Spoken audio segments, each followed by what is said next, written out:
मी माझ्या घरी सांगितले, त्यांचा हो आहे, तुझ्या घरातल्याने हो म्हणायला पाहिजे. फार अशी इंटरेस्टिंग गोष्ट होती, कारण का कुठल्या वेळेला कुठल्या माणसाला सांगायचं ही स्ट्रॅटेजी पण महत्वाची. एंगेजमेंट झाली आणि मग आम्ही दोघांनी मिळून तो स्टेटस असा अपडेट केला तिथं की सिंगलचा आहे तो Got it. एंगेज. तेव्हा वर्क फ्रॉम होम ही कन्सेप्टच नव्हती. आणि मग सर मला म्हणाले, सीईओ होते बर्वे सर म्हणून, की हे बघ शीतल, आम्हाला तूच पाहिजेस. मग त्याच्यावरती मी एक सोल्युशन काढले की तू कोल्हापूरमधनं बसून काम कर. आता आम्ही कसं सीईओ, सीएफओ, एमडी आम्ही 3 आमच्या केबिन शेजारी शेजारी बसायचो. जे काय असायचं ते मेलवरतीच असायचं. तर ते काय म्हणाले की तू तिथं बसून काम कर, कोल्हापूरला बसून काम कर, आणि आपलं जे काम आहे ते सगळं मेलवरच आहे. 15 दिवसातनं, महिन्यात एकदा तू येत जा इथे. सो असं म्हणायला लागेल की वर्क फ्रॉम होमची पायोनियर मी आहे. सगळ्यांमध्ये सगळ्यात महत्वाची गोष्ट जी मला वाटते की कम्युनिकेशन हा तुमचा बेस असतो. So आम्ही जमेल तेवढं कम्युनिकेट करायचं. जोपर्यंत तुम्ही ते बोलणार नाही तोपर्यंत तुम्हाला कळणार नाही की समोरच्या माणसाला काय पाहिजे. माझे फ्रेंड्स माझे भेटून गेले की या माणसाशी लग्न करणार आहेस, किती रूढ आहे तो बोलत आहे. आणि आता उलट झालं की ते माझ्याशी जास्त बोलत, हिच्याशी कमी बोलत. एक्झॅक्टली. आता काय त्यांचं एवढं कम्युनिकेशन होतं की मला काहीच माहित नसते. आणि अरे निनाद तू पूछ, तुझे नाही पता कुछ भी. असं प्यार किया नहीं जाता, हो जाता है.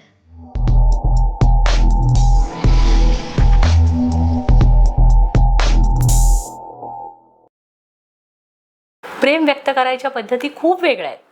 त्यावेळी वेगळ्या होत्या, आत्ता वेगळ्या आहेत, आणि आत्ता तर त्या फारच वेगळ्या आहेत असं म्हणायला पाहिजे. कारण डिजिटलीसुद्धा प्रेम व्यक्त होते, लाँग डिस्टन्सची लोकंसुद्धा प्रेम व्यक्त करतात.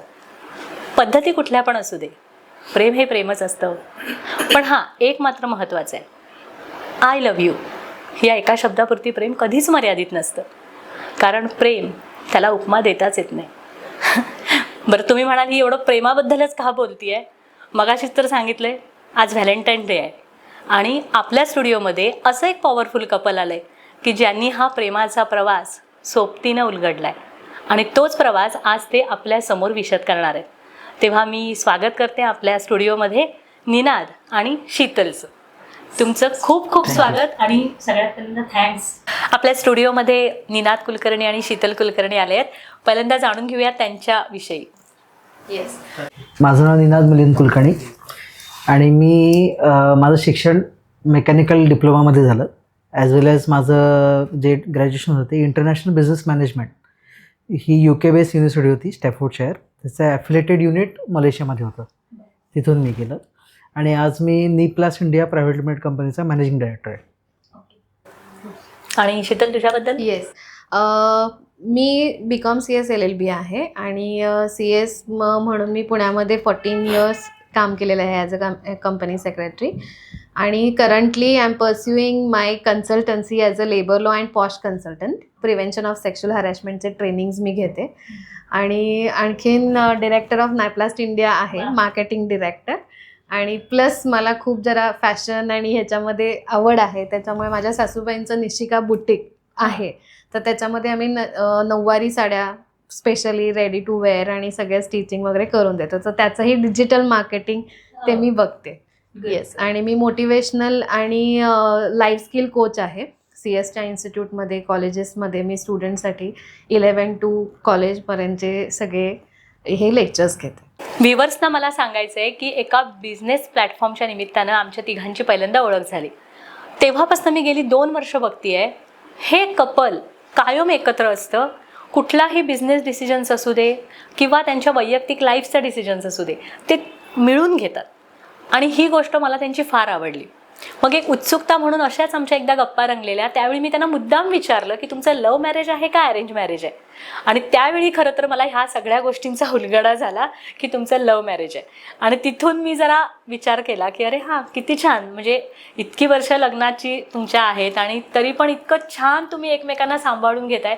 ती मला गोष्ट खूप आवडली, आणि मी मुद्दाम तुम्हाला आज व्हॅलेंटाईन डेच्या निमित्तानं इथं बोलवलं. तर ऑब्व्हियसली सुरुवात लेडीज फर्स्ट. पहिल्यांदा मला हे तुझ्याकडनं जाणून घ्यायचं आहे की तुमची पहिली भेट. तर मी शीतल निनाद कुलकर्णी, आणि मी CS आहे, CS LLB आहे. आणि मला हे सांगायला आवडेल की आमची जर्नी चालू होते आमच्या शाळेपासून. शाळेपासून खूप इंटरेस्टिंग आहे. Yes yes. आणि त्यामध्ये असं होतं की आणखीन एक इंटरेस्टिंग अशी गोष्ट आहे की तो माझ्यापेक्षा ऑलमोस्ट 1 वर्षांनी लहान आहे. अरे बापरे. म्हणजे आता हा दुसरा फॉर्म आहे. तर आम्ही शाळेमध्ये मी 10th असताना तो 8वीला होता. हा. आणि थोडंसं एज्युकेशन ते इयरमुळे असतात. आणि त्याच्यानंतर मी GS होते स्कूलची, त्याच्यामुळे माझी सगळ्यांची ओळख असायची की काय चाललंय, किंवा सगळ्या ह्याच्यामध्ये पार्टिसिपेशन, सगळ्या गोष्टी असायच्या, गॅदरिंग्स वगैरे. त्याच्यामुळे मला सगळी मुलं माहिती असायची आणि निनाद पण एकांकिका वगैरे त्याच्यात असायचा, त्याच्यामुळे अगदीच ओळख होती आमची. आणि लहानपणी तो असा छान चब्बी होता एकदम. आणि मी त्याला खूप त्रास द्यायची, म्हणजे असे गाल ओढायचे त्याचे म्हणून. आणि त्याच्यानंतर मग असं झालं की तो लिटरली मला असं समोर बघितलं की तो पळून जायचा. म्हणजे लहानपणापासूनच मी त्याला त्रास देते असं. आणि मग आफ्टर दॅट 10th नंतर आमचा काहीच हे नव्हता, संपर्कच नव्हता बिलकुल. आणि 2013 त्यानं मला फेसबुकला मेसेज केला की hi Sheetal, how are you, remember me, असं पण मध्ये सोशल मीडियाचा फायदा झालाय तुम्हाला. येस येस, अगदीच अगदीच. आणि मग फेसबुक थ्रू भेटलो. देन वी स्टार्टेड चॅटिंग की तो ही वॉज इन मलेशिया आणि मी पुण्यात होते. माझं सगळं CS LLB आणि येस आर्टिकलशिप जॉबसाठी मी तिथे होते, आणि तो मलेशियाला त्याचा IBMसाठी तिकडे होता. मग आम्ही असं चॅटिंग करायला लागलो त्या सगळ्या गोष्टी, आणि मग झालं चालू बोलणं, काय काय काय काय गोष्टी.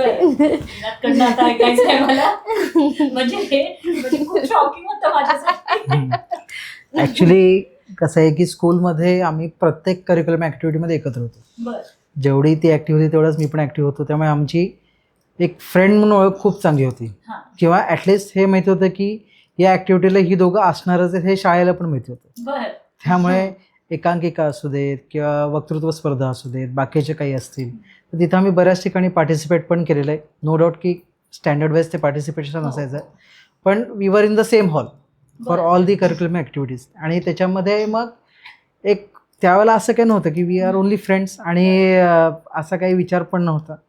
पण जेव्हा मी मलेशियामध्ये होतो त्यावेळेला एक मी असं विचार करत होतो की बाकी सगळे फ्रेंड्स भेटत आहेत स्कूलमधले, ही नक्कीच सापडू शकते आपल्याला. मग नशिबानं सापडली, नाव टाकलं, व्यवस्थित आलं, फोटो पण फेस पण सिमिलर दिसला. त्यामुळे मग मेसेज टाकले की hi, this is Ninad Kulkarni, remember me, we use to study together in the school, आणि आता मी मलेशियामध्ये आहे, सो डू रिप्लाय मी. आणि तिचा रिप्लाय खरंच झाला त्याच्यावरती. म्हणजे त्यावेळेचा निनाद आणि ते त्याची प्रोफाईल बघितल्यावर मेसेज झाली, हा निनाद आहे, असं झालं. तुझ्या डोळ्यासमोर तो आला का? हा, ऍक्च्युली लहानपणीचा तो निनाद, आणि असा मस्त छान म्हणजे पर्सनॅलिटी त्याची छान होती, ड्रेसिंग, आणि हे म्हणलं बाप रे, असं झालं. मी त्याला तोही रिप्लाय केला होता की यू हॅव चेंज्ड, म्हणजे 360 डिग्री. मग असंच काय चाललंय तुझं, काही नाही वगैरे, मग असंच बोलणं चालू झालं त्यामध्ये. सो आम्ही रेग्युलरली बोलत होतो. आणि I guess let's say 2012 December मी इंडियाला परत यायला निघालो. त्यावेळेला मग मी तिला म्हटलं की आपण भेटूया, but she was in Pune, I have to come to Kolhapur. So ह्या 2 गोष्टी होत्या की ज्याच्यामध्ये कधी भेटायचं, काय भेटायचं, ह्या गोष्टी नंतर ठरल्या. पण आल्यानंतर आम्ही एक नवीन गाडी आमची घेतलेली होती आणि ती दाखवायला म्हणून मी तिला गेलो. इम्प्रेशन आहे म्हणजे actually I can tell you the scenario की माझं सगळं शिक्षण झालं, सगळं झालं, जॉब लागला मला छान अगदी, की at the age of 21 I was earning 25,000 in 2010. म्हणजे हां, सो असं आहे की सगळं आता सेटल्ड आहे, तर आपण मग लग्नाच्या दृष्टीने बघूयात वगैरे. आणि काही आयुष्यातले काही एक्सपिरियन्स होते, सगळ्या फ्रेंड्सचे पाहिले होते, त्याच्यामुळे माझ्या डोक्यात काही कन्सेप्ट्स होत्या आणि त्या पद्धतीने आम्ही पुढे बघत होतो की लग्नासाठी. आणि एक गोष्ट होती की मला पुण्यातच राहायचं होतं, कारण कोल्हापूरमध्ये अजून तेवढ्या CS साठी ऑपॉर्च्युनिटीज नव्हत्या. आणि मग असं होतं की मला पुण्यातला मुलगा पाहिजे, असं तसं सगळ्या गोष्टी.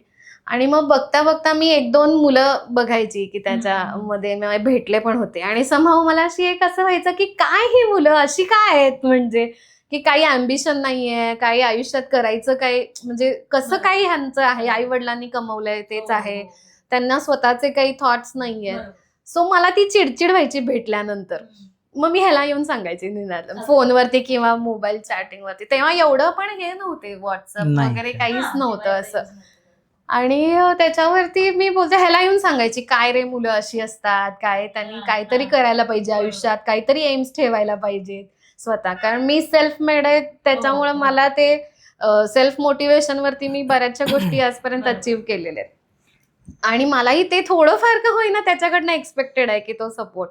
आणि मी ह्याला येऊन सांगायचे. मग 1-1.5 वर्ष आम्ही बोलता बोलता बोलता मग असं ठरलं की ठीक आहे भेटूयात, काय आहे कसं वाटतंय. आणि ह्याचं मला एक आम्ही बोलत असताना एकमेकांचे आधीचे सगळे एक्सपिरियन्स आम्ही शेअर केले, काय काय आयुष्यात घडलं काय नाहीये. छान.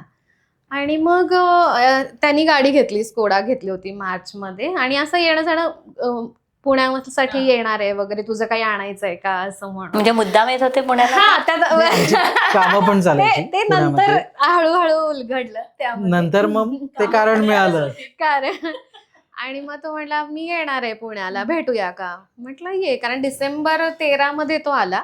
14 मला अजून आठवत, 9 मार्च 2014 मध्ये हे झाले, गाडी घेतली त्यानं. आणि आम्ही 13 तारखेला आमची फर्स्ट काइंड ऑफ डेट भेटलो त्या दिवशी.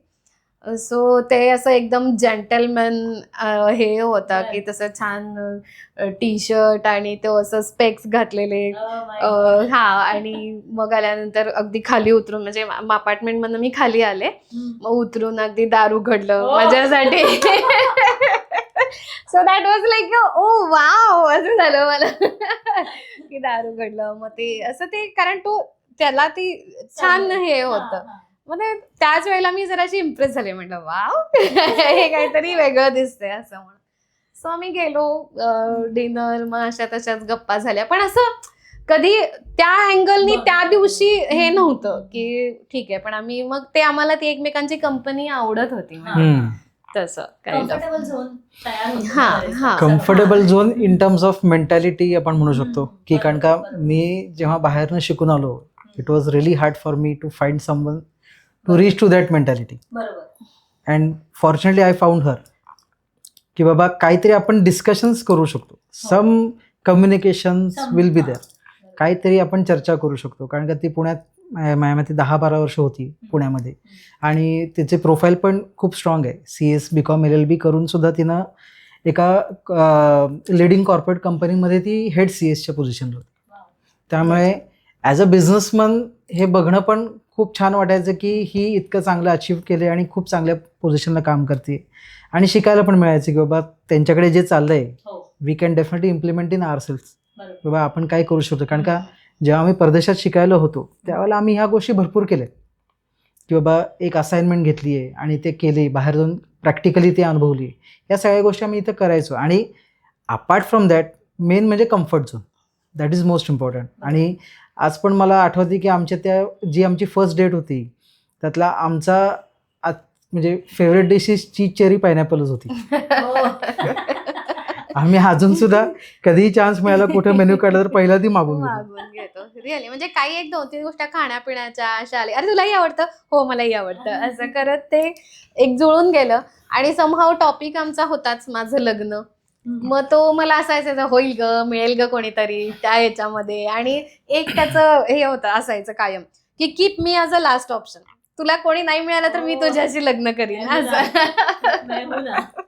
सो येस, इन अ वे कसं होतं की जेव्हा ती सांगायची ना की बाबा ही मुलं अशी आहेत ते अशी आहेत, सो मला माहिती की मला काय पाहिजे काय नको, आणि मला कशी मुलगी पाहिजे आणि मला अशीच मुलगी पाहिजे होती.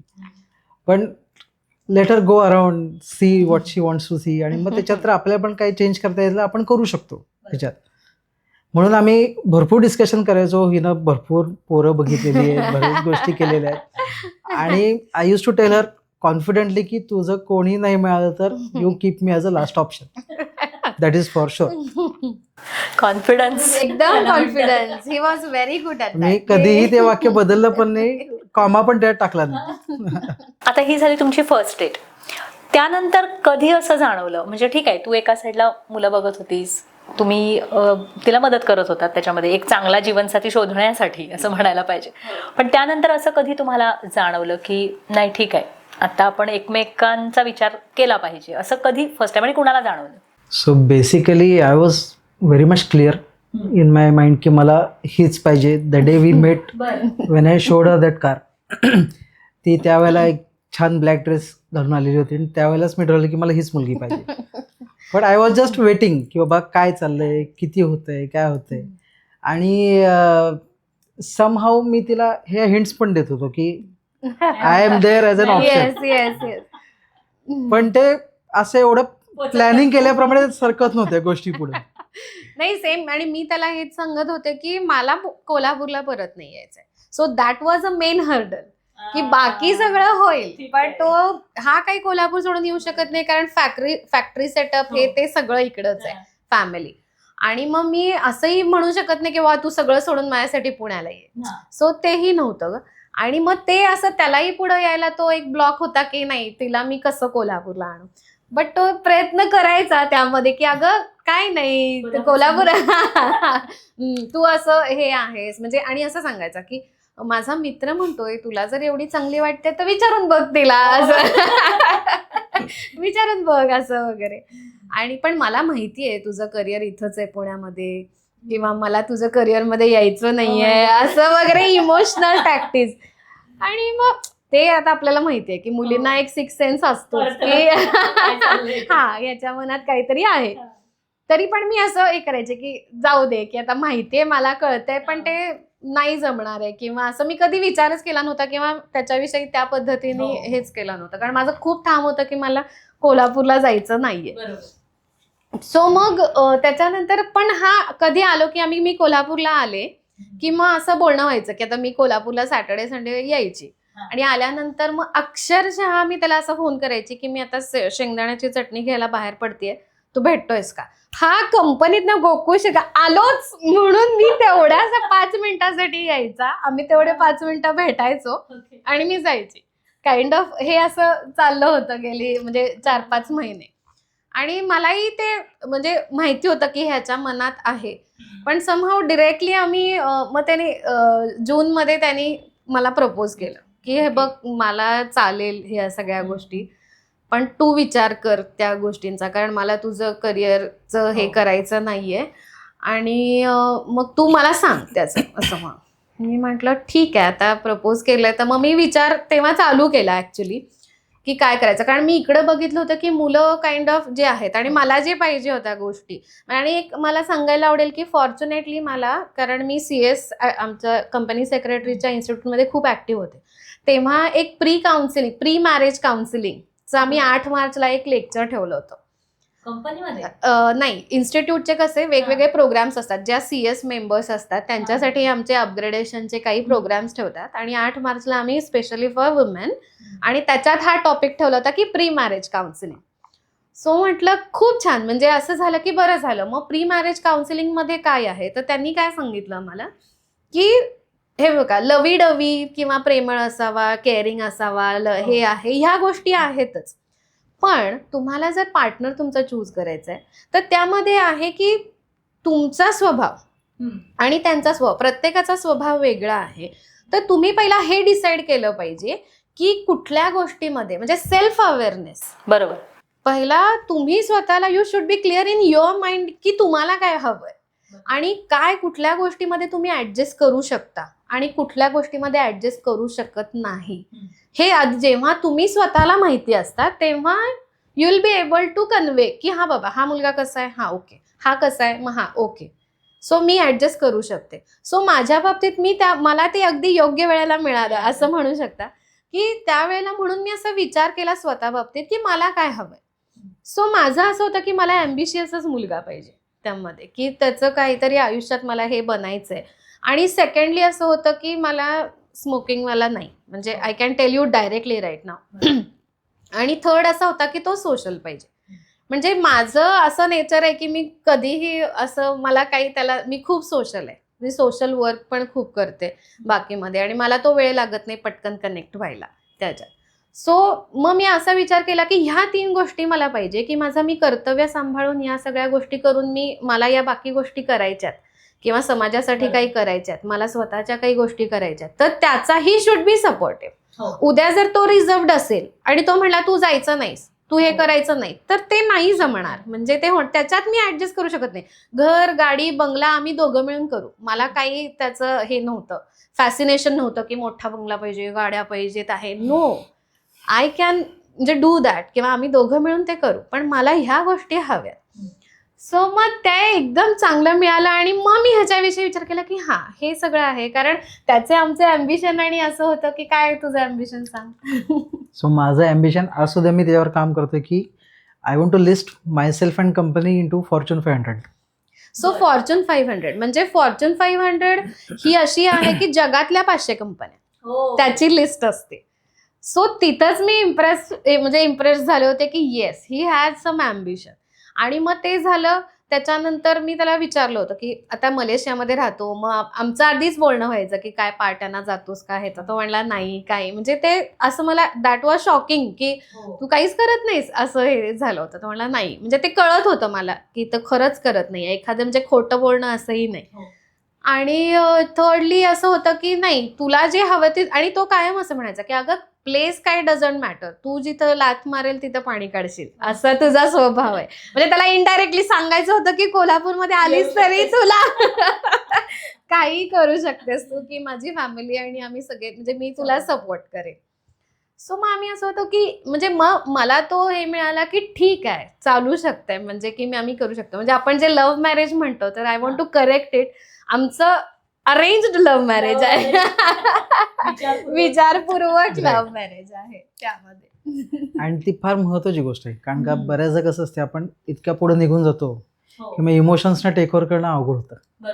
सो इमोशन्स आणि प्रॅक्टिकॅलिटी ह्याचा बॅलन्स साधून जर का तुम्ही गोष्टी केल्या, it will not hamper anything, आणि डेफिनेटली तुम्ही रिग्रेट करत नाही ती गोष्ट. That is most important. आणि तुम्ही तुमचा लाईफ पार्टनर शोधताय, तर emotions is one part, but practicality of those emotions is most important thing in the relationship. आणि ते आयुष्यभर सोबत ते राहणार आहे ना, ते महत्वाचं आहे. सो आम्ही त्याच्यावरती खूप काम केलं. डेफिनेटली माझे 6 महिने गेलेच कन्व्हिन्स करण्यात कोल्हापूरच्या माणसाला कोल्हापूर आणण्यासाठी. बट आय टूक टाइम. म्हणजे एक पॉइंट आमच्या ह्याच्यात असा आला की माझी एक बिझनेस मीटिंग ठरली मलेशियाला परत इन द इयर ऑफ 2014. आणि माझं 4 जून something like that. So exactly.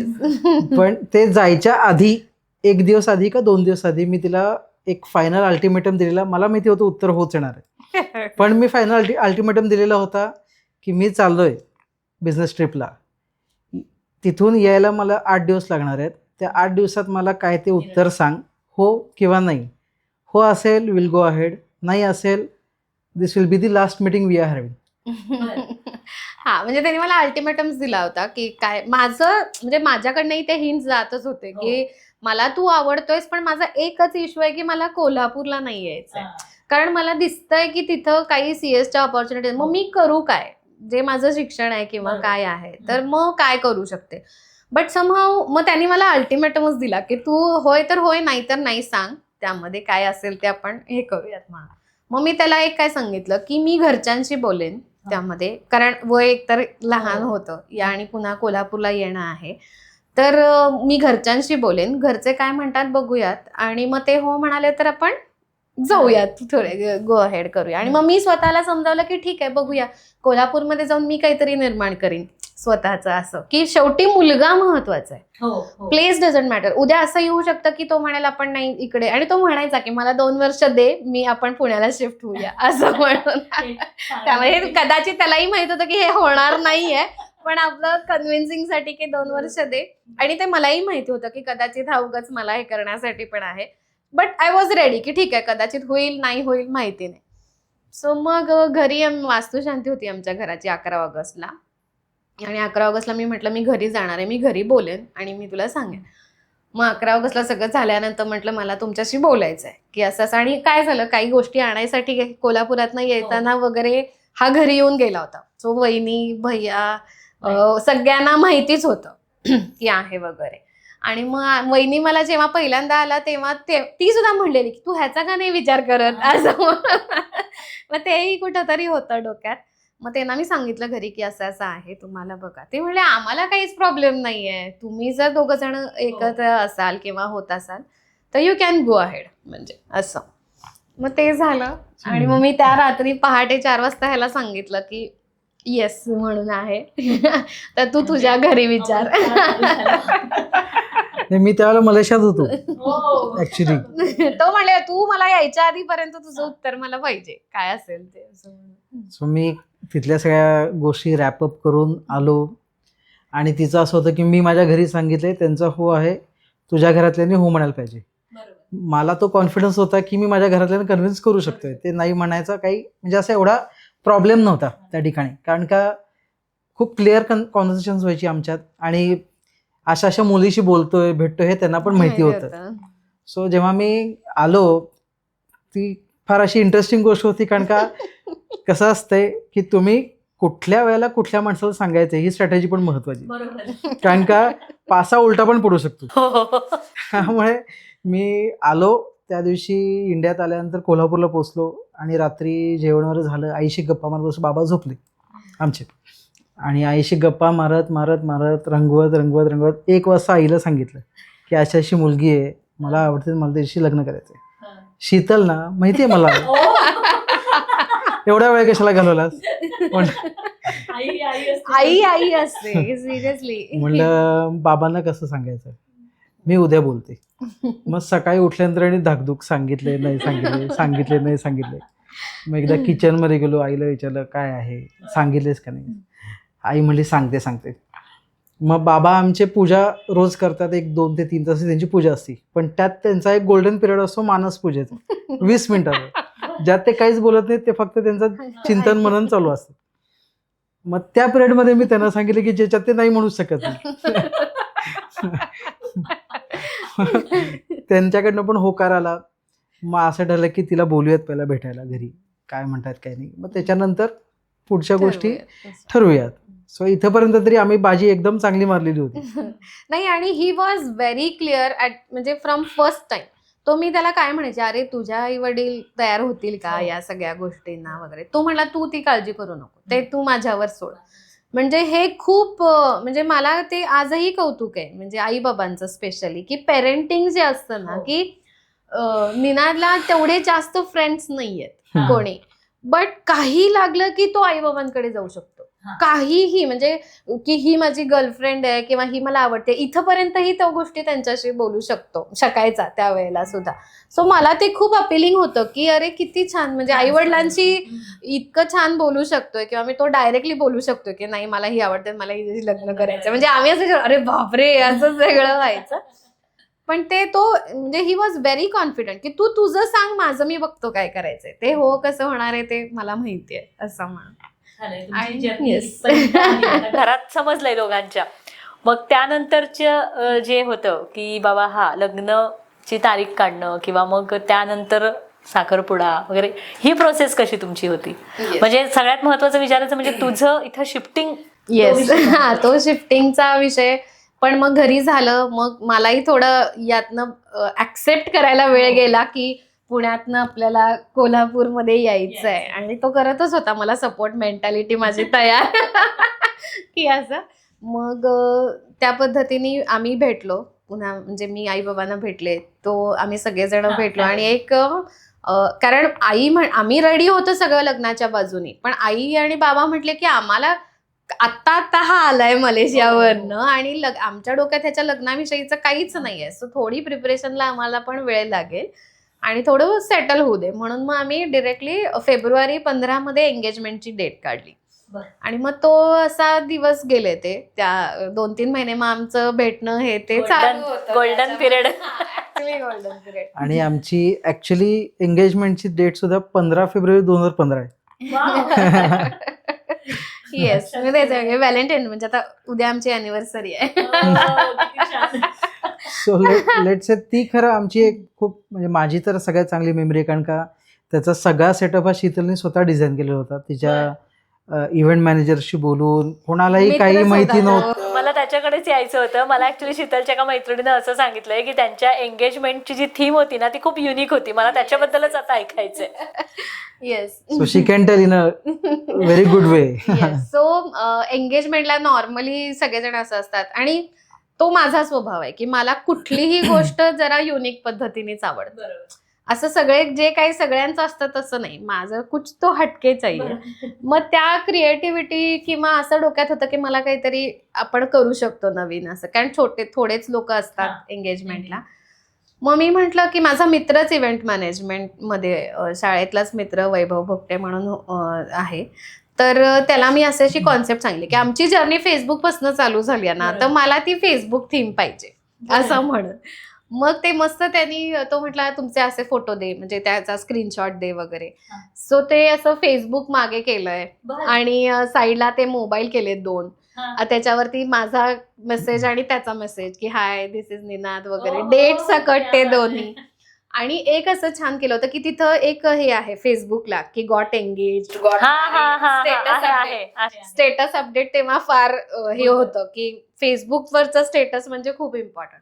मग मी काय केलं तिथे की सिंगल आणि हे होतं, तर त्या रिंगच्या इथे एक असा बोर्ड केला आणि आणि त्या बोर्डवरती केलं सिंगल.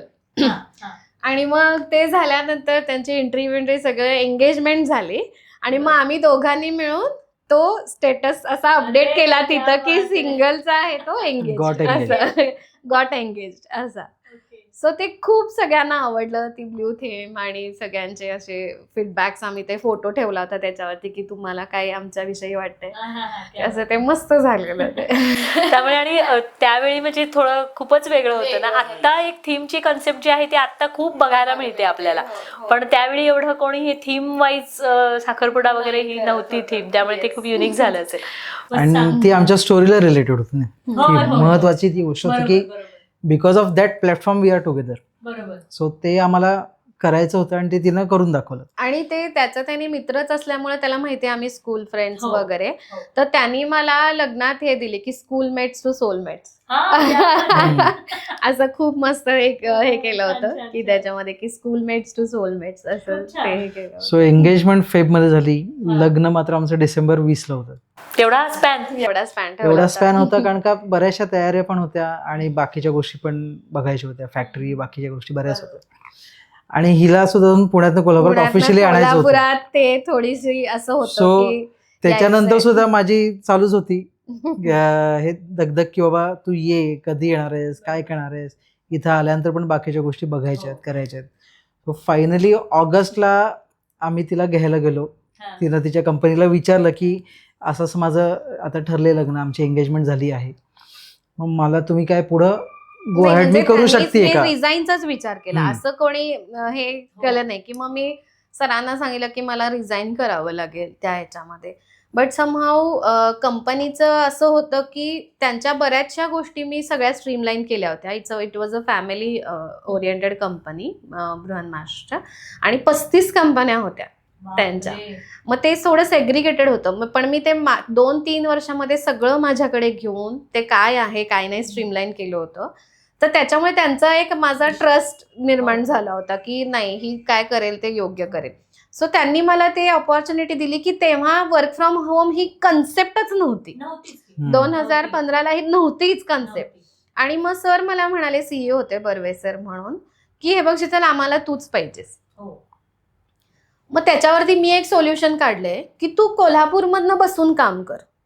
आता आम्ही कसं सीईओ, CFO, MD आम्ही 3 आमच्या केबिन शेजारी बसायचो, जे काय असायचं ते मेलवरतीच असायचं इकडून तिकडे भले बाहेर. तर ते काय म्हणाले की तू तिथं बसून काम कर, कोल्हापूरला बसून काम कर, आणि आपलं जे काम आहे ते सगळं मेलवरच आहे. 15 दिवसातनं महिन्यात एकदा तू येत जा इथे.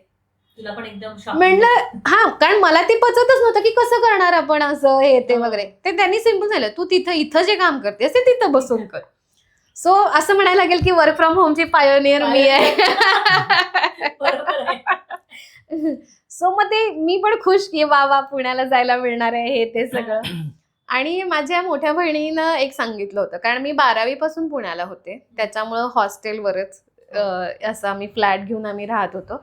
आणि तिथे म्हणजे ती जर्नी वेगळीच आहे पूर्ण, की त्या ह्याच्यामध्ये की घरनं थोडे पैसे यायचे की आर्टिकलशिपमध्ये यायचे, मग ती मॅनेजमेंट, मग ते सगळ्यांना धरून राहायचं रूममध्ये वगैरे. आणि तिथून निघताना म्हणजे असं मला बहिणीनं सांगितलं होतं, इथं तिथं काय की कधी पाहिजे तेव्हा खाली जा, पाहिजे तेव्हा या, खा प्या, असं आहे. ती म्हणली लग्न ही अशी गोष्ट आहे त्याच्यामध्ये की थोडे तुला रिस्ट्रिक्शन्स असणार आहेत. तुला जाताना नवऱ्याला सांगावं लागेल, सासू सासऱ्यांना सांगावं लागेल, ह्याला सांगावं लागेल, तू आता मनाची मालकीण आहेस, पण तिथं गेल्यानंतर ह्या रिस्ट्रिक्शनची तुला सवय व्हायला पाहिजे. तू किमान 3 महिने ते 2 महिने घरी जाऊन राहा त्यामध्ये आधी. सो ते मला योग्य वाटलं की बरोबर आहे, कारण की रोजचा स्वयंपाक करणं, रोजचं ह्या गोष्टी करणं ह्या थोड्या वेगळ्या पडतात. म्हणजे लग्न ठरल्यापासून मी संध्याकाळी स्वयंपाक करायला चालूच केला होता, पण ह्या गोष्टी इम्पॉर्टंट होत्या की ऍक्सेप्टन्स, की आता बाबा एका जबाबदाऱ्या येणार आहेत. आणि मग ते झालं. मग सप्टेंबरमध्ये घ्यायला आले आणि माझं सगळंच तिकडे, मी हार्डली शनिवार रविवारी इथं घरी यायची, त्याच्यामुळे सगळंच तिकडे असल्यामुळे माझा असा एवढा कॉरिडॉरमध्ये एवढं सामान निनाद म्हणजे असं अगं काय तुझं सामान आहे असं झालं. अख्खी स्कोडा भरून, मागची डिक्की, मागचं सगळं भरून अशी मी बसलीये, माझ्या पायात पिशव्या असं करून आम्ही आलो होतो त्या ह्याच्यामध्ये. तिथूनच झाली ती. असं सगळ्या गोष्टी झाल्या. म्हणजे आई पप्पा म्हणाले हे असंच सामान तिकडे जाऊ दे त्यांच्या घरी. मग लग्न तुमच्या आता ते 2 महिने तू इथं सेटल होण्यासाठी तू आधी कोल्हापूरला आलीस, त्यानंतर प्रॉपर ते दिवस कसे होते तुमचे? म्हणजे एंगेजमेंट होण्यापूर्वीचे तर सांगितले, एंगेजमेंट झाल्यापासून लग्नापर्यंतचं खरं तर असं म्हणतात की हा खरंच गोल्डन काळ असतो. म्हणजे ज्यांचं अरेंज मॅरेज असतं त्यांच्यासाठी सुद्धा हा गोल्डन पिरियड असतो. एकमेकांना समजून घेणं, म्हणजे ती ओढ असते, एकमेकांना भेटायचं, जाणून घ्यायचं, किंवा घरी एकमेकांच्या जाणं होतं त्या दरम्यान. तर ते दिवस कसे दोघांनी एन्जॉय केले? सो ॲक्च्युली कसं असते की या सगळ्यांमध्ये सगळ्यात महत्त्वाची गोष्ट जी मला वाटते की कम्युनिकेशन हा तुमचा बेस असतो. सो आम्ही जमेल तेवढं कम्युनिकेट करायचो, भले कुठं जात असो की आपल्याला हे करायचं आहे, ते करायचं आहे, ते करायचं आहे. जोपर्यंत तुम्ही ते बोलणार नाही तोपर्यंत तुम्हाला कळणार नाही की समोरच्या माणसाला काय पाहिजे आणि तुम्ही ते ॲक्सेप्ट करू शकताय का नाही. ही फार महत्त्वाची गोष्ट आहे. सो तो आमचा पिरियड तसा गेला की बाबा आपल्याला लग्न करायचं आहे, मग ड्रेस काय करायचे, ती सगळं प्लॅनिंग मध्ये. मी तुम्हाला म्हणलं सगळं युनिक पाहिजे मला, त्याच्यामुळे माझं डोकं असं असायचं की काहीतरी नवीन नवीन मिळतंय का. त्याच्यामुळे पुण्यात असताना मी रोज संध्याकाळी साड्यांच्या दुकानात फिरायचे की मला काहीतरी वेगळी साडी पाहिजे, मला ते लाल पिवळी नको आहे किंवा त्याच्यात. सो असं आमची तयारी चालू होती. आणि आम्ही यायचा पुण्याला यायचा तेव्हा आम्ही भेटायचो, मग इकडं फिर तिकडं फिर, मग माझ्या फ्रेंड्सची ओळख करून दिली त्यांना. सो ते ॲक्च्युली मला जर का मी पहिल्यांदा कुठल्या माणसाला भेटलो ना, I like to keep quiet, I like to listen की तो काय करतोय, किती पाण्यात आहे, काय बोलू शकते, आपण काय त्याला कॉन्ट्रीब्यूट करू शकतोय. आणि somehow it reflects in a other way around की या माणसाला फार ॲटिट्यूड आहे, फार इगो आहे. कारण तो त्याचा स्वभाव रिझर्वडच होता तो माझ्याशी. म्हणजे मी पण त्याला विचारायची की अरे हे काय झालं, ते काय झालं, मग तो तेवढंच शॉर्ट बोलणार. किंवा असा त्याचा स्वभाव आहे की एकदा कम्फर्ट झोन आला ना मग तो खूप दंगा करेल. पण नवीन ठिकाणी गेला की सगळ्यांचं असं त्याच्या बाबतीत इंटरप्रिटेशन व्हायचं की किती रूढ माणूस आहे, काय बोलत नाही असं. माझ्या फ्रेंड्स माझे भेटून गेले की तू ह्या माणसाशी लग्न करणार आहेस, किती रूढ आहे, तो बोलत आहे. आणि आता उलट झालं की ते माझ्याशी जास्त बोलत, हिच्याशी कमी बोलतात. एक्झॅक्टली. आता हा त्यांचं एवढं कम्युनिकेशन होतं की मला काहीच माहित नसतंय. आणि हे म्हणतात अरे निनाद को पूछ, तुझे नाही पता कुछ भी असं. पण तिचे खूप ग्रुप होते आणि माझ्यामध्ये ते 100-150 फ्रेंड्स असले. माझे 3च मित्र होते, ते पण कसे की एक कानपूरला राहायला आहे, एक मुंबईत आहे, एक दिल्लीमध्ये. कारण की मलेशियाचे मित्र होते. कारण काय माझा गॅप खूप पडला. स्कूल फ्रेंड्स होते, त्याच्यानंतर मी पुण्यात गेलो शिकायला, त्याच्यानंतर मी मलेशियात गेलो शिकायला. सो असं कधी मला ते मित्रांची बॉन्डिंगच नाही मिळाली की ज्यांच्यावर मी कधी पण या, मस्ती करा, फिरा. पण तिच्याकडे ते होतं अँड आय एम हॅपी की तिला ते मिळतंय. आय एम टोटली फॉर्च्युनेट की मला खूप चांगले फ्रेंड्स आयुष्यात मिळाले आहेत रादर. आणि आम्ही असतो म्हणजे एकमेकांसाठी कायमही आहे. सो तिचा कोल्हापूरचे 2 ग्रुप आहेत. जो ते CS चा एक ग्रुप आहे, त्यांचा CS प्रिपरेशनचा एक सेपरेट ग्रुप आहे. त्याच्यानंतर पुण्यात तिचे 4 ग्रुप वेगळे आहेत. तर ते सगळे ग्रुपला आता मी खूप चांगला जेलप आहे. म्हणजे आता असं झालंय की ते पण माझे चांगले मित्र आहेत. म्हणजे एक म्हणतो ना आपण की ते मित्र बनतात, तुम्ही असं जबरदस्ती करू शकत नाही. वेवलाईन्स जुळायला लागतात मेन. म्हणजे हे दोन्ही गोष्टी आहेत की प्यार किया नाही जाता, हो जाता है. पण आम्ही ते कदाचित ते उलटं. हे केलेलं आहे आम्ही रिव्हर्स इंजिनिअरिंग वरती काम केलं. कारण माझे वडील मला काय म्हणायचे की तुला कोण आवडते का सांग असं वगैरे. म्हणलं नाही कोण आवडत आहे काय त्याच्यामध्ये. तर म्हणे प्यार किया नाही जाता हो जाता. हो म्हणलं माहिती. येस, डोकं लावून प्रेम केलेलं आहे त्यामध्ये. डोकं लावून म्हणण्यापेक्षा पूर्ण होशो आवाज में प्रेम किया है, प्यार किया असं. आणि आता ही जर्नी ठीक आहे, आता आपण म्हणजे झालं, आता आपल्याला लग्न करायचंय, सगळं झालं. लग्न आता शेवटी कसं आहे, लग्न म्हटल्यानंतर 2 फॅमिलीज पण त्याच्यामध्ये इन्व्हॉल्व्ह होतात, नॉट ओन्ली यू बोथ. तर ही जर्नी जी आहे की ज्यावेळी तुमचं लग्न होतं त्यानंतर, आता तुझ्या बाबतीत जर म्हणायचं आहे तर शीतल महामुनीची शीतल कुलकर्णी होताना की ही तुझी जर्नी कशी होती? म्हणजे नवीन घर, सासू सासरे, म्हणजे ते एक वेगळं कॅरेक्टरशिप्स आपल्या लाईफमध्ये येत राहते. मग ते कसं तुझ्या पॉइंट ऑफ व्ह्यू मधनं मला आधी ऐकायचं. येस, तर पहिला मी म्हटलं तसं की आम्ही स्कूल एकच आहे आमचं. म्हणजे माझी नणंद आहे, मोठी नणंद मधुरा, माझा भाऊ मोठा सागर, आम्ही सगळे एकाच शाळेतले, आमचे सिनियर आणि ते आहेत.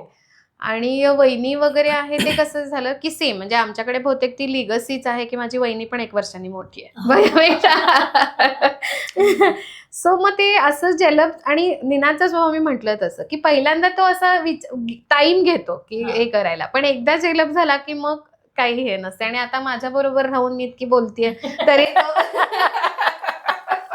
ते झालंय त्याचं की शिकलाय म्हणजे तोही बोलायला. आणि रिलेशनशिप मी 5 वरनं 20% बोलण्यावरती आलो.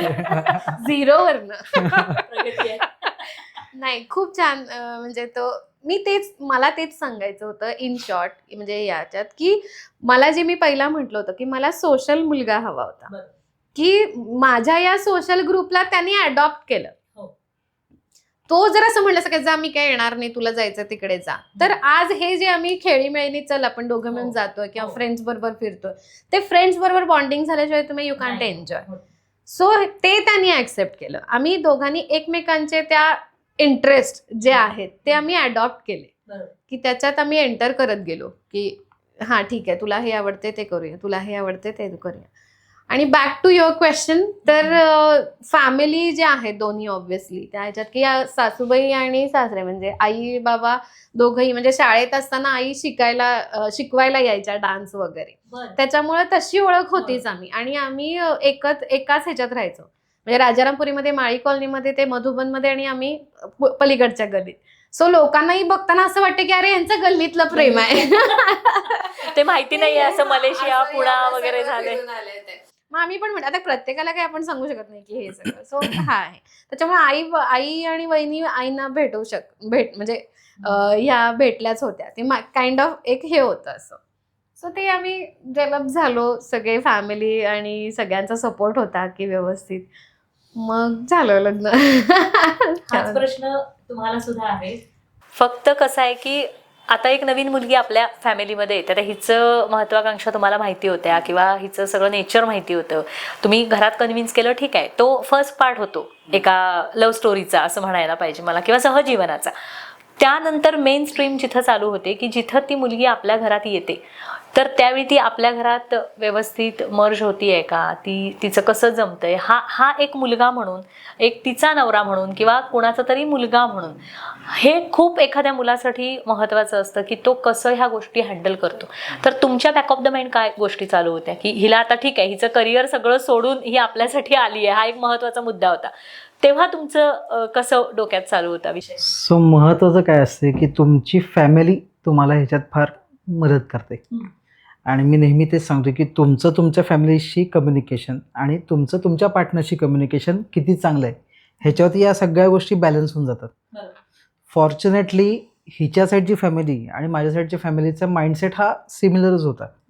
19-20चाच फरक असेल इन टर्म्स ऑफ त्यांचा सोलापूरचा थोडा वारसा आणि आमचा कोल्हापूरचा वारसा आहे, एवढाच फरक आहे.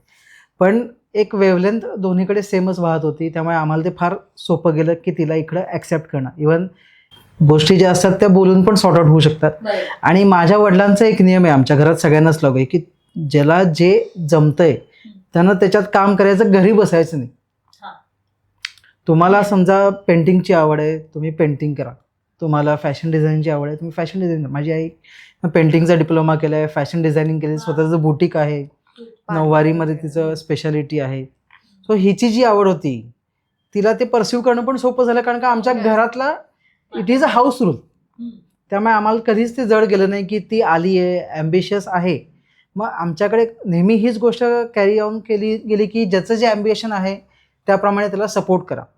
इन अ वे जेव्हा ती लग्न होऊन आली त्याच्यानंतर तिनं कोल्हापुरातलं पहिलं ढोल पथक पण काढलं, कारण का पुण्यात ती ढोल पथकात ढोल होती, वाजवायला जायची, ध्वज मग करायची, ढोल वाजवायची. उत्तम मिरवणुका तिनं गाजवल्यात, मी स्वतः बघितल्यात लक्ष्मी रोडवरच्या. He was my support system. बिचारा माझ्या बरोबर पाण्याची बाटली ग्लुकोज So, घेऊन तो जो यायचा. मधला जो फेज होता आपला एंगेजमेंट टू लग्नवाला जो Yes. फेज होता त्याच्यात मी पूर्ण मिरवणुका त्याच्यावर पहाटे 4 पर्यंत पण थांबलो. हो.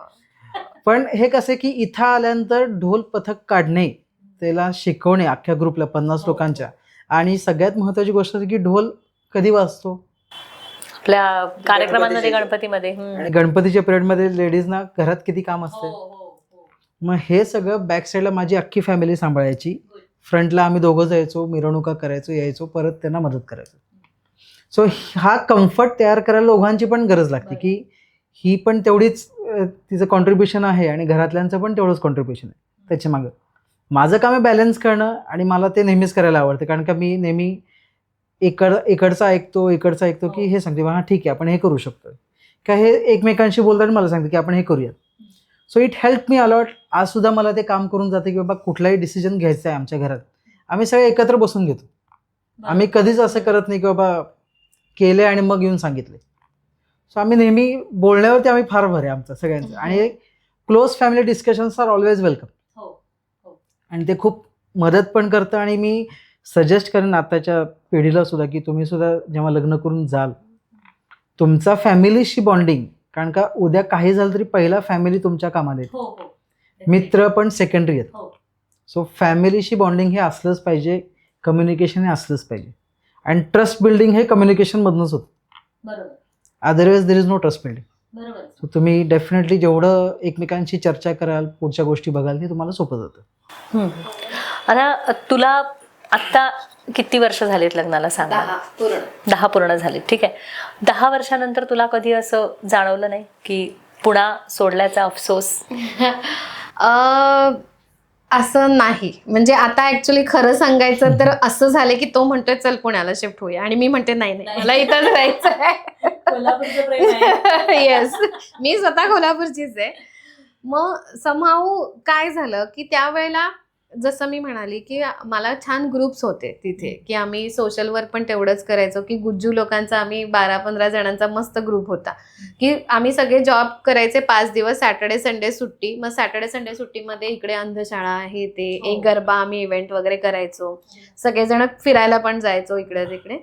सो ते जे होतं किंवा मला जे ते फ्रीडम होतं की तिथे जाऊन, सो तू कुठंतरी असं होतं की कोल्हापुरात मला इथं, तेव्हा कोल्हापूर म्हणजे काहीच त्या पद्धतीने कल्चर नाही किंवा असं काहीच गोष्टी नव्हत्या. मग ह्यांनी आणि आई बाबांनी सुद्धा की मला दिलं की तिथं नाहीये ना तू चालू कर, असं की इथं नाहीये ना तुला काही तर तू सुरुवात कर. सो तशी सुरुवात ती ढोल पथकाची झाली, की मला असं वाटायचं की यार मला ढोल वाजवायला नाही मिळणार जायला किंवा असं. पण मला खरंच सांगायला आवडेल, आणि आईबाबांचे म्हणजे आता या ह्याच्याने मी आभारी आहे त्यांची, की त्यांनी मला इतकं सपोर्ट केलाय निनादचं पण, की ते घरी पहिले सण माझे गणपती वगैरे सकाळी आम्ही करून, आणि त्याची वर्षभर आधी तयारी करायला लागते पूर्ण ह्याच्यासून. माझा एक मित्र होता प्रवीण, तो सुद्धा पुण्यावरून आलेला. आम्ही असं करून इथले लोक आम्ही सगळ्यांनी शाहू गर्जना, तुम्ही ऐकलं असेल सगळ्यांनी, शाहू गर्जना ढोल ताशा पथक, तर त्याची फाउंडर मेंबर्स आम्ही आहे. अरे वा, क्या मग ते मुलांना पहिली बॅच माझी 150 मुलांची, आम्ही सगळे ध्वज ढोल ताशा प्रवीण आणि ते शिकवायचे, आणि ही अशी आम्ही लावली सिस्टीम्स लावली. सो वर्षभर हा, आणि मी बाहेरच म्हणजे कामं करायची, आणि संध्याकाळचा वेळ आहे तो तिकडेच. सो त्या पद्धतीने ते झालं. पुन्हा मग सोशल वर्कसाठी मग आहे आपले रोटरी आहे, किंवा मग त्या तशा ग्रुप्स मी जॉईन केले. पुन्हा म्हणजे मी इथं आल्यानंतर माझे पाय रोवायला चालू केलं बरोबर. की ठीक आहे, नाही आहे ना, मग मी सगळ्या गोष्टी सुरुवात करेन. आणि त्यामध्ये आईबाबांचा खूप सपोर्ट होता की म्हटलं तसं की, आणि पहिला मला आता जेनझी स्पेशली या गोष्टी सांगायला आवडतील की आता या आहेत, तर you are the future of India. बरोबर. तर ह्या गोष्टी आपण बऱ्याचशा बघतोय की लग्न करायला कोणीच तयार नाहीये. हो. तसं की ते खूप असं बाहेर देताना दे वॉन्ट कमिटमेंट बरोबर. किंवा त्यामध्ये की सॉफ्ट लव्ह, आणि खूप आपल्या जेनझीसच्या बऱ्याचशा टर्म्स गोष्टी आहेत आहेत. की रेड फ्लॅग, ग्रीन फ्लॅग्स वगैरे. तर त्यांना मला असं हे आवर्जून सांगायला आवडेल की जेव्हा एक मुलगी लग्न करून जाते किंवा तिचं लग्न ठरतंय, तर त्यावेळेला त्या मुलीनी आहे की you have to accept it की आता ठीक आहे, आता माझ्या जबाबदाऱ्या वाढणार आहेत. आणि जशी तुमची आई लग्न करून आल्यानंतर तिने सगळ्या जबाबदाऱ्या सांभाळल्या, तसं नाव इट्स युअर टर्न. म्हणजे इकडे माहेरी असताना सगळं तुम्हाला हातात मिळालंय, हो. वडील देत आहेत, भाऊ देतोय, प्रेम मिळतंय, सगळं आहे. बट नाव इट्स युअर म्हणजे your turn to give back. बरोबर. की सासू सासरे आहेत, नंतर नवरा आहे, मुलं असतील त्यांना. तर ते ऍक्सेप्ट केलं की तुम्हाला ते इझी जाईल हो. की ठीक आहे, मला उठायचंय आज, जाता जाता आईला मी म्हणते आई जरा चहा ठेव ग. हो. पण हीच गोष्ट मी सासूला म्हणेन का की आई जरा चहा ठेवा? नाही. तर तुला यायचंय, तुला विचारायचं आई मी चहा घेणार आहे, तुम्ही घेणार आहेत का? बरोबर. ह्या गोष्टी फरक पडतो आणि that you have to accept की ठीक आहे, आजपर्यंत मी घेतलंय, आता मला करायचंय. आणि फर्स्ट रिलेशन म्हणजे सासूची हो. तुमचं, की माझं असं होतं की हे सुद्धा प्री काउन्सिलिंग म्हणता येणार नाही. काउन्सिलिंग हा सेल्फ अवेअरनेस किंवा तुमचं जे बॉन्ड आहे त्यामध्ये, की त्यावेळेला तुमचं कम्युनिकेशन हा म्हणजे आमच्यातलं जे आजपर्यंत हे आहे क्रक्स, दॅट इज कम्युनिकेशन. बरोबर. की या आईंना मी सांगायची, आई आपल्यात गॅप आहे, हो. विचारांची गॅप आहे. बरोबर. तर काही गोष्टी तुम्हाला पटतील, काही गोष्टी मला पटणार नाही. हो. आपण दोघे मिळून घर चालवणार आहे, किंवा तुम्ही नवऱ्याला सांगणार, मी नवऱ्याला सांगणार, आईविषयी सांगणार, तर ते खराब होणार. म्हणजे आपलं वातावरण खराब होणार. त्यापेक्षा तुम्हाला आणि मला सॉर्ट आउट करायचंय ना, हो. तर आपण दोघीच सॉर्ट आउट करूया, ह्यांना मध्ये घ्यायचंच नाही. हम्म. सो ती गोष्ट पहिल्यापासूनच सांगितली की बाबा आई तुम्हाला काय नाही आवडलं माझं, तर तुम्ही डायरेक्टली मला सांगा की शीतल हे असं मला नाही आवडलं हे, किंवा मी सांगेन की आई आपण अशापेक्षा असं करूया का बरोबर. त्यामध्ये. सो आम्ही त्या गोष्टी करत गेलो आणि मग त्या एका पेजवर आम्ही आलो की घरी छानच सगळं, काहीच त्याच्यामध्ये खटके उडतात किंवा विचारांची भांडणं असतात, आमच्या दोघांमध्ये पण भांडणं असतात, पण त्याच्यावर आम्ही ठरवलंय की नाही, कम्युनिकेशन आहे, हे प्रॉब्लेम आहेत, हे आहे, हे सोल्युशन आहे, ओके. मग आणि ऍडजस्टमेंट बरोबर. ही येतेच त्यामध्ये. तुम्हाला त्या गोष्टी आहेत की काही गोष्टी यू हॅव टू ऍक्सेप्ट आणि यू हॅव टू ऍडजस्ट. काही गोष्टी तर करेल, काही गोष्टी हो. तुम्हालाही करायच्या. आणि So फॅमिली ते आहेत. म्हटल्यानंतर ह्या गोष्टी ह्या प्रत्येकानं जबाबदारीनेच करायला पाहिजे. Yes. पण नशीबवान आहात की अशी समजूतदार बायको मिळाली, सँडविच होण्यापासून वाचलं असं मला वाटायचं. नाही, ते मात्र नक्कीच आहे. आणि त्याचा क्रेडिट तिला पण आहे, आमच्या घरच्यांना पण आहे, कारण का Yes. त्यांनी पण तेवढं हो. जपल्यात त्या गोष्टी. हो. अदरवाईज एक करते आणि दुसरं करत नाही, हा पण नाही. प्रॉब्लेम असतो. नाही, दोन्ही बाजूने. So it is a equal share responsibility I can say. आणि ते करतात, खूप छान पद्धतीने करतात, म्हणून आम्ही शांत डोक्यानं बिझनेस करू शकतो, बाहेर जाऊ शकतो. आज तुम्ही जे आम्हाला एवढं ऍक्टिव्ह बघताय बिझनेस हो, ग्रुपमध्ये, Yes. It is a reason की आमचं बॅकएंड खूप स्ट्रॉंग आहे. खरंच.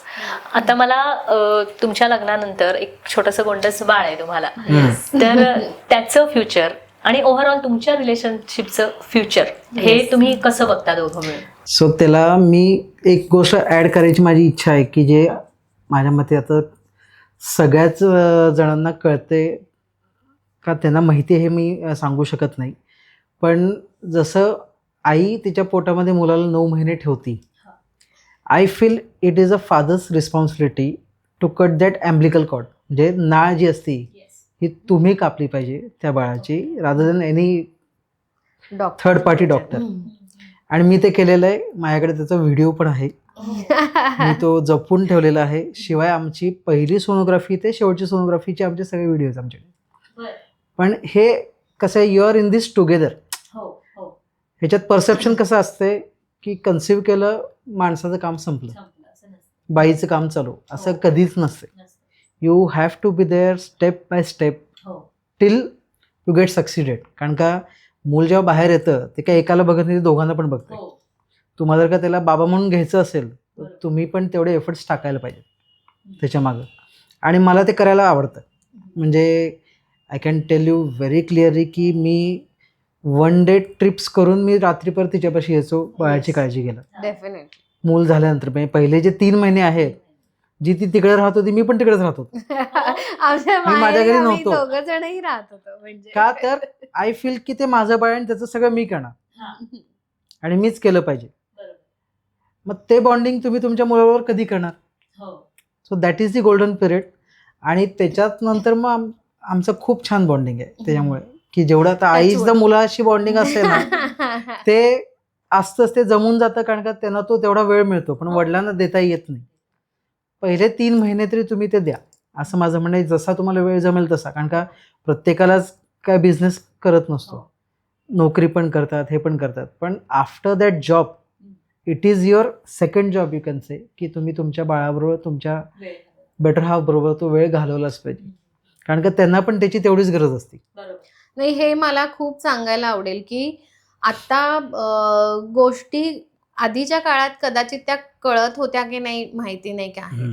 पण आता लेडीज म्हणजे ह्याच्यासाठी अवेअरनेस आहे की तुमचं आहे की पोस्टपार्टम डिप्रेशन येतं किंवा हार्मोनल चेंजेस होतात, चिडचिड होते, तुम्हालाच कळत नाही काय काय होतं. सो मे बी अजूनही कोणाला माहिती नाही आहेत या गोष्टी की ह्या सगळ्या गोष्टी होत असतात. पण ते ह्यामध्ये मला निनादनी इतकी साथ दिली त्यामध्ये की माझा मूड काय आहे किंवा कुठल्या गोष्टीवरती चिडचिड होतीये तर तो मला म्हणायचा की नाही चल जरा तू फिरून येऊया आपण. म्हणजे त्या गोष्टीवरती ह्या गोष्टी त्याच्या सपोर्टने खूप इझी गेल्या. किंवा बाळासाठी म्हणा की आज आहे की रात्री जागणं किंवा आई पण असायची किंवा आहे पण तो रात्री जागणं, त्याला सगळं दूध वरचं आपण देतो त्याच्यावरनं किंवा त्याचे डायपर बदलणं, सगळ्या गोष्टी सो की त्याने केलेल्या आहेत त्या बाबतीत. सो तोही म्हणजे आय एम फॉर्च्युनेट की असं माझ्या बाळाला बाबा मिळालेला आहे. आणि पहिला ते डॉक्टरांना आम्ही असा चूज केला की बाबा तो प्रत्येकाला पहिला विचारायचो की मी येऊन नाळ कापणार आहे, तुम्ही देणार असलात तर तुमच्याकडे येतो. असे आम्ही डॉक्टर्स फिरलोय 5-6. आमची कंडिशनच ती होती. माझी ती कंडिशन होती डॉक्टरांना की मी अम्बिलिकल कॉर्ड कट करणार, तुम्ही तो मला दिला तरच मी करणार, तरच आम्ही इथे येऊ. नाहीये पण हे करावं. म्हणजे आता स्टेम सेल्स आपण ऍक्च्युली त्याला मेडिकल टर्म मध्ये म्हणतो आणि ते आता प्रिझर्व करतात. ओके, पण ते करायच्या आधी कापायला पण लागते ना. मग डॉक्टर का, तुम्ही कुठं आहात? म्हणजे कोणाला हे वाटत नाही पण त्याची इच्छा होती की मलाच कट करायची. आणि मग आम्ही तसं हे शोधले की नाही तुम्ही येऊ शकता असं. आउट ऑफ इंडिया आहे हा प्रकार, खरं आपल्याकडे अजून नाहीये. त्याला तेच आपल्याकडे मेट्रो सिटीज मध्ये आहे, बऱ्याच ठिकाणी करतात. कोल्हापुरात किती लोक करतात मला माहित नाही, पण मला तो चान्स मिस करायचा नव्हता. सो आय टूक अ चान्स. आम्ही चूज पण केला आणि मला तो मिळाला पण fortunately. So I was very happy with that. प्रसूतीच्या वेदना सुद्धा त्यांनी Exactly. अगदीच सोबतच त्या सिच्युएशन मध्ये आपला नवरा आपल्या बरोबर आहे, ही सगळ्यात मोठी गोष्ट असते आणि खरंच तू खूप लकी आहेस. येस, हो, थँक्यू. नाही, कारण का आम्हाला डॉक्टर काय म्हणायचे, मी जेव्हा विचारायचो ना, आम्हाला म्हणायचे की आम्ही का नाही म्हणत ते, बऱ्याचदा जे वडील असतात मुलाचे किंवा मुलीचे, बाळाचे जे वडील असतात ते तिथं बेशुद्ध पडतात किंवा ॲग्रेसिव्ह होतात की हिला त्रास होते तुम्ही काय करायला लागले. आणि आम्हाला ते करायचं नाही आहे. म्हणजे तुम्ही त्याची काळजी करू नका, तुम्ही मला द्या, मी करतो. आणि मी खूप स्टेबल होतो की मला हे करायचंच आहे. सो तो कॉन्फिडन्स माझ्याकडे पहिल्यापासून डे 1 पासून होता, जेव्हा आम्ही कन्सिव्ह केलं तेव्हापासून की मला हे करायचंच आहे आणि मी हे करणार. आम्ही डॉक्टरच तसा शोधून काढला की तो अलाउ करेल. त्यानंतर आता तुमचं सहजीवन आता ह्या टप्प्यावर, आता उद्या तुमची अॅनिव्हर्सरी आहे तुम्ही सांगितलं, तर तुम्ही मागे वळून बघताना कसं बघता तुमचा हा पूर्ण प्रवास? म्हणजे तुम्ही पहिल्या मीटिंग पासून सांगितलंय, तो कसा तुम्ही बघता? सो आय कॅन से की आमचा शेड्समध्ये मॅच्युरिटी आहे. प्रत्येक शेडची वेगळी मॅच्युरिटी आहे. असं म्हणणार नाही की पहिल्यांदा नव्हती आत्ता आहे असं नाही. प्रत्येक शेड, प्रत्येक फेजची मॅच्युरिटी वेगळी आहे आमची. जेव्हा आम्ही एकमेकांशी चर्चा करायचो मलेशिया पुणे, त्यावेळेची मॅच्युरिटी वेगळी होती, त्यावेळेच्या नीड्स वेगळ्या होत्या. त्याच्यानंतर आमचं लग्न ठरलं, लग्नानंतरची आमच्या मॅच्युरिटीज या वेगळ्या झाल्या की आपल्याला ॲज अ फॅमिली म्हणून रोल इन व्हायचं आहे. आणि आता 10 वर्षानंतरच्या आमच्या डिस्कशन्स जे असतात, नो डाऊट आम्ही ते बऱ्याचदा आम्ही ॲक्च्युली ह्याच्या आधी पण आमचं रेडिओ ते एक छान आमचा इंटरव्ह्यू झाला आहे रिगार्डिंग दिस लव्ह अँगल ओनली, आणि आमच्याकडे तो रेकॉर्डेड आहे. सो आम्ही बऱ्याचदा इकडून तिकडं जाताना, पुण्याला बँगलोरला जाताना आम्ही गाडीत लावतो, 2 तासाचा आहे, मस्त एन्जॉय करतो, आमच्या आठवणी त्याच्यात जाग्या होतात. आणि आय कॅन से की तुम्हाला माहिती पाहिजे की तुमच्या पार्टनरचा कम्फर्ट कशा, लाइकिंग्स या येतात, पण कम्फर्ट जो असतो हा त्या लाइकिंग्सला अजून पुढे घेऊन जातो. आणि जसं हिनं मगाशी सांगितलं की इफ शी इज डिस्टर्ब, मला माहिती की तिला गाडीत घालणे, लॉंग ड्राईव्हला नेणे, तिची आवडीची गाणी ऐकवणे. तिला माहिती की मला जर का डिस्टर्बन्स आहे because of my professional life असेल, बाकीच्या काही गोष्टी असेल, ती मला घेऊन जाते छान काहीतरी एका छान ठिकाणी खायला. मला उत्तम लक्झरियस गोष्टी करायला आवडतात, खायला आवडतात. ती मला घेऊन जाते, ठीक आहेस ना, yes okay now we can go head. So आता ती मॅच्युरिटी आमची, आता आम्ही त्या फेजला आहे. प्रेम हे प्रत्येक टप्प्यावर फुलत जातं Correct. आणि सहजीवनानंतर तर ते फारच फुलतं. येस मी तेच आहे, म्हणजे प्रेयसीची पत्नी होणं आणि प्रियकराचा नवरा, ते प्रत्येक रोल आम्ही त्या पद्धतीने मॅच्युअरली हँडल केले सेम. आणि मला आणखीन एक ऍड करायला आवडेल की तुम्ही एकमेकांचे इंटरेस्ट, मी जसं म्हटलं की त्याला आता ट्रेकिंग आवडते त्यामध्ये, किंवा काही ऍडव्हेंचरस गोष्टी आवडतात, तर मग मी पण जॉईन केलं त्याला, की मला ती कधी सवय नव्हती ट्रेकला, तर मग तो म्हणायचं येतेस का, हो चल मी येते तुझ्या बरोबर. सो आम्ही ते एकत्र एन्जॉय केलं. मला डान्सची खूप आवड आहे, त्यामध्ये मी साल्सा हे ते सगळ्या गोष्टी शिकली आहे. मग तो म्हणला नाही तू येतो का, त्याला येत नसून त्याची इच्छा नसून सुद्धा तो झाला की नाही चल करूया असं. So we adopt each others interest. So ते एक आमच्यासाठी एक हे होता की हा बाबा आहे, माझा नवरा माझ्या बरोबर आहे, बायको बरोबर आहे. मग ते आम्ही एफर्ट्स घेतो आणि समहाऊ काहीतरी सरप्राइझिंग असं. म्हणजे आजही असं आहेत गोष्टी की आता मला रिंग्सची म्हणजे ज्वेलरीची वेगवेगळे कपडे वगैरे युनिक असं आवडतं. सो त्याला ते माहिती आहे की बाबा आहे. आता माझ्याकडे जवळपास 60-65 रिंग्स आहेत वेगवेगळ्या. तर त्यांनी एका माझ्या बर्थडेला 27th बर्थडेला मला घेऊन गेला, चल जाऊया आंब्याच्या इथे. असंच रॅन्डमली गेलो, मध्येच असं रस्त्यावरती छान सूर्यफुलाची वगैरे बाग होती, तिथं त्यांनी थांबवलं आणि उतरला आणि मला बुके दिला. आणि इतका छान होता बुके आहे त्याच्यात, बघ म्हटलं उघडून. असं मी उघडले तर त्याच्यात 27 रिंग्स होत्या असं. आणि म्हणजे असे खूप आम्ही ते प्रत्येक इव्हेंट असा खूप छान सरप्राईज देऊन आणि तो वेगळ्या ह्याच्याने केला. सो तसंच त्या पद्धतीने त्याला आता लक्झुरियस गोष्टींची आवड आहे, ब्रँडेड सगळ्या गोष्टी असतील किंवा छान प्रॉपर्टीज, 5 स्टार प्रॉपर्टीज एन्जॉय करायचं. मग त्याला 5 स्टार मध्ये डिनर डेट सरप्राईज प्लॅन केले मग तसं गेलो. मग त्याच्यासाठी ते परवा आता लास्ट अॅनिव्हर्सरीला मी आमच्या लव्ह स्टोरीवरती सॉंग्स केले. ते मी कुठं डिस्क्लोज नाही केलं जनरली, फर्स्ट टाइम तुम्हाला इथे डिस्क्लोज केलं की आमच्या स्टोरीवरती सॉन्ग केलं. मग मी सकाळी जाणार होतो बाहेर, आरुष असतो, मी त्याला उठवलं, म्हणलं माझ्याबरोबर फक्त चालायचं असतो. मग 6 वाजता उठून आम्ही असं ह्याला गेलं. मी कॉफी वगैरे करून घेतली थर्मासमध्ये आणि ते आधीच ड्रायव्हरला सांगून आदल्या दिवशीच गाडीत सगळे केले होते फुगे बिगे करून. आणि मग असं टेकडावरती गेलो, ह्याच्या इथे शाहू नाक्याच्या वरती ते टेकडं आहे, तिथे गेलो. तिथे सकाळी मग त्याला ते छान ओपन करून दाखवलं, ते गाणं ऐकवलं, मग आम्ही मस्त कॉफी प्यायलो तिथे आणि आलो. स्पेशल प्रोग्राम असणार आहे तुमचा. सो मग आम्ही ते अलाइव्ह ठेवलंय की हा हे की त्यालाही काहीतरी युनिक गोष्ट आवडली की तो, मग हे आता रिंग्स जसं म्हटलं की तसं तो मागवत असतो, काहीतरी गळ्यातली कानातली सेट्स असतात, कपडे असतात. सो आम्ही त्या पद्धतीने ते आजही अलाइव्ह ठेवलंय. म्हणजे अदर दॅन आवर किड त्याच्याबद्दल तर आहेच आहे, पण बिईंग कपल आम्ही ते मेंटेन करतोय की आई बाबा पण सांभाळतात त्या ह्याच्यामध्ये, की मग मुलांना सोडून जायचंच नाही वगैरे नाही. ते आहे त्याच्यापाशी, पण आपला वेळ हा आपला वेळ आहे. सो त्याच्यामुळे आम्ही वीकली फोर्टनाईटली आम्ही 2 जण जातो, मूवीला जातो. तो शाळेला गेला की आम्ही मूवीला जातो, असं म्हणजे वी कुड मॅनेज की आहे किंवा असं. सो ते आम्ही ती एनर्जी किंवा ते प्रेम आम्ही जपलंय. महत्वाचं काय आहे की ह्या सगळ्यामध्ये ना we are still best friends of each other. Right. आम्हाला दोघांना सोडून तिसऱ्या मित्राची आत्ता गरज नाहीये आणि माझ्यामध्ये कधी भासणार पण नाही. येस. बाकीचे फ्रेंड्स आहेत ते त्यांच्या ठिकाणी, त्यांची जागा कधीच कोण घालवू शकत नाही. पण तुमचा लाईफ पार्टनर जेव्हा तुमचा बेस्ट फ्रेंड बनतो, you don't need anybody to discuss anything with anyhow. तुम्ही कितीही डीप डाऊन डिस्कशन्स करू शकता, कितीही तुमचे गंभीर प्रश्न असला तरी तुमचे असे चुटके सुटू शकतात. You can cherish all the achievements together. कारण का ॲज अ वाईफ और as a life partner is a different category, पण ॲज अ बेस्ट फ्रेंड म्हणून सुद्धा आपण तो आनंद जगू शकतो. किंवा माझ्या मित्रालाही मिळालं.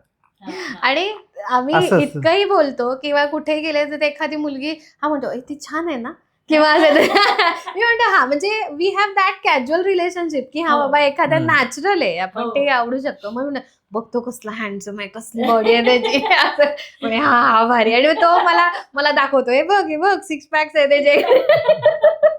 म्हणजे ही कोणीतरी म्हटलंय ना, प्यार दोस्ती आहे. Exactly. सिरियसली म्हणजे वी ऍक्च्युअली लिव्ह इट. हा असं त्यामुळे आणि समहाव मला फार सिरियस राहता येत नाही. एक जास्त जसं 5 मिनिटं मी सिरियस राहू शकतो. माझा स्वभाव ह्युमरिस्टिकच आहे, त्यामुळे me you will find me काहीतरी जोक्स क्रॅक करतोय, ह्याला त्रास दे, त्याची खेच, त्याला कर, असंच असते. त्यामुळे ते जमून पण जातं आणि it is a healthy way of doing things. Relationship कायम असं टवटवीत राहणं हे सगळ्यात जास्त महत्त्वाचं असतं. कारण सहजीवन हा एक खूपच वेगळा मुद्दा आहे. प्रेम हे खूप वेगळा मुद्दा आहे. ते जेव्हा एकत्र येतं त्यावेळी तू मगाशी म्हटलीस तसं प्रियसीची पत्नी होताना किंवा प्रियकराचा पती होताना हे इथं जो लढाई जिंकतो ना तो जिंकला, मग तो शेवटपर्यंत जिंकला. म्हणजे ते कायम तुम्ही प्रेयसी आणि प्रियकरच राहा, काही त्याच्यात फरक पडत नाही. बरोबर. मला जाता जाता फक्त तुम्हाला दोघांना एकच विचारायचं आहे की तुम्ही आता ज्या आपण गप्पा मारल्या त्याच्यावरनं लक्षात आले की सुखी संसाराचे काही छोटे मोठे मंत्र मिळालेले आहेत आम्हाला.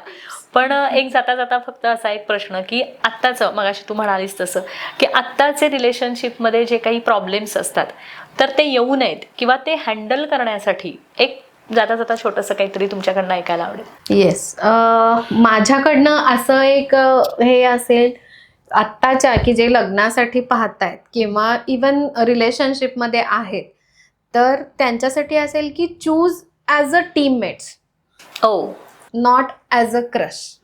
बरोबर आहे. घरची जबाबदारी आहे, उद्या जाऊन तुम्ही बाहेर 2 घरातनं एका घरात येणार आहात तर टीममेट्स म्हणून काम करा, रिस्पॉन्सिबिलिटी डिवाइड करून घ्या आणि मेन कम्युनिकेशन. हे जे क्लिअर असेल तर तुमचे सगळे प्रॉब्लेम्स त्याच्यामध्ये सॉल्व्ह होऊ शकतात. तुम्ही काय सांगाल? सो माझे त्याच्यामागं 2 थॉट प्रोसेस आहेत आणि दोन्ही फार क्लिअर आहेत. एक म्हणजे तुम्हाला माहिती पाहिजे की तुम्हाला तुमच्या पार्टनरकडनं काय पाहिजे. जे आपल्याला वाटते की ही मला मुलगी आवडते किंवा हा मला मुलगा आवडतो, that is affection. It will not last for ever. ते हवा अशी इथे निघून जाते. पण जेव्हा तुम्हाला माहिती की तुम्हाला तुमच्या पार्टनरकडनं काय पाहिजे आणि तुम्हाला ते मिळतं, should not leave that person no matter how he looks or behaves or something. कारण का तुम्ही चेंज होऊ शकता, इट इज पॉसिबल. ओके. आणि फार वेळ पण घालवायचा नाही की बाबा मी 10 वर्ष वाट बघत बसलोय किंवा 20 वर्ष वाट बघत बसली. जे आहे त्याच्याशी तुम्ही व्यवस्थित डिस्कस करा की मला हे आवडतं, मला हे आवडत नाही, तुम्हाला काय आवडतं काय आवडत नाही सांगा, आपण त्याप्रमाणे पुढं सरकू. आणि सेकंड थॉट प्रोसेस माझ्यासाठी फार महत्त्वाची आहे की तुमच्यातलं कम्युनिकेशनमध्ये जे ट्रस्ट बिल्डिंग आहे की नाही ते ट्रान्सपरन्सीवरती होतं.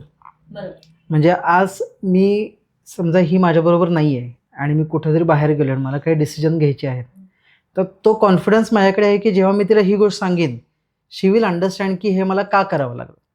I do not have to explain, 1 word is enough. हे कॉन्फिडन्स येण्यासाठीची transparency requires a clear communication between both the sides. आणि हे तुम्ही whether you are in the relationship, whether you are going for a marriage or after marriage, हे सगळीकडे it is a basic thumb rule and you must follow that. It will help for sure. So ह्यांच्यासाठी म्हणजे प्रेम आहे relationship नंतर लग्नाचा part येतो आणि किंवा ज्यांचे ठरलेले आहेत त्यांच्यासाठी किंवा ज्या त्या प्रोसेसमध्ये येणार आहेत फ्युचरमध्ये, तर त्यांना असं सांगायला लागेल की तुम्ही डिस्कशन करा एकमेकांमध्ये, जे हे डिस्कस व्हायला पाहिजे की उद्या इनलॉज आहेत तर त्यांची जबाबदारी असेल. उद्या तुमचे ॲम्बिशन्स काय काय आहेत, करिअरसाठी तुम्ही काय काय करणार आहात, मनी मॅटर्स. कारण आज दोघंही कमवत आहेत, बरोबर. सो दोघांमध्येही ते अंडरस्टँडिंग पाहिजे की मी हे करणारे आहे तर ती रिस्पॉन्सिबिलिटी डिवाइड होणार आहे, घरची मॅनेजमेंट डिवाइड होणार आहे. So before going to that काय काय रिस्क आहे, obviously it is a risk, म्हणजे कॅल्क्युलेटेड रिस्क आपल्याला घ्यायची आहे. तर ह्या 4-5 गोष्टी आहेत त्या तुम्ही you should discuss with your partner. आणि मी पहिल्यांदा मध्ये म्हटलं तसं की काय तुम्ही ऍडजस्ट करू शकता आणि काय नाही, that should be clear in your mind, आणि हे सगळे प्रॉब्लेम सॉल्व्ह होतील. Okay, thank you very much. खूप छान वाटलं. खरं तर एक वेगळा विषय होता आज.